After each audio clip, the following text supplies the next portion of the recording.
Greetings and salutations. Thank you for lending an ear to The Voice of the Times this Monday, October 26, 2020.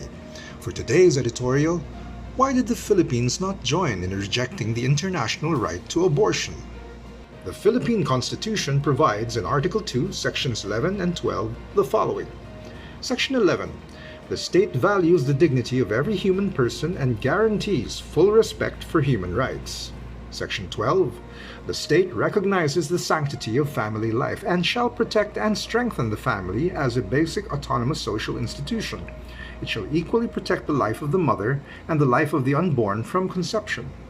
Constitutional experts and legal scholars are unanimous in saying that with these provisions, there is now a constitutional prohibition against abortion in view of protection to the life of the unborn from conception, limited only by the words, shall equally protect the life of the mother. An unborn in the womb of the mother from the time of conception has life, is human, and has a presumptive personality. Given this constitutional norm, we find it therefore surprising that our government declined to join the historic virtual signing ceremony by 32 nations of a document which declare their stand that there is no international right to abortion in clear and open defiance of the United Nations or UN, which has gone in the contrary direction of affirming a human right to abortion. On October 23, the United States and 31 other nations signed what they collectively call the Geneva Consensus Declaration, which upholds the importance of women's health and states that there is no global right to abortion. U.S. Secretary of State Mike Pompeo and Secretary of Health and Human Services Alex Azar co-hosted the signing of the Consensus Declaration, along with the governments of Brazil, Egypt, Hungary, Indonesia, and Uganda. The declaration serves as a rebuke to the pro-abortion rights UN and World Health Organization. It states that the nations join to promote women's health as well as the strength of the family and of a successful and flourishing society. The governments also affirm the essential priority of protecting the right to life.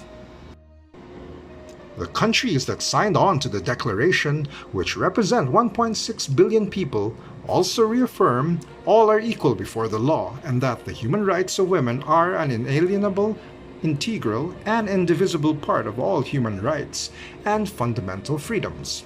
The governments declare the inherent dignity and worth of the human person, that every human being has the inherent right to life, and the commitment to enable women to go safely through pregnancy and childbirth and provide couples with the best chance of having a healthy infant. The declaration emphasizes that in no case should abortion be promoted as a method of family planning, and that the family is the natural and fundamental group unit of society and is entitled to protection by society and the state. Father Frank Pavone, National Director of Priests for Life, observed that this was the first time that nations have committed to working together, despite cultural and religious differences, to ensure that human rights are extended to every member of the human family. Similarly, Marjorie Danon Falzer, president of Susan B. Anthony List, issued a statement praising the worldwide commitment to the right to life. Abortion is not health care. Sovereign nations have the right to protect their most vulnerable citizens, including the unborn, and to be free from bullying and coercive efforts to expand abortion on demand. We are consequently surprised that the Philippines did not join in signing the Geneva Consensus Declaration, which clearly affirms our own values and standards as enshrined in our Constitution.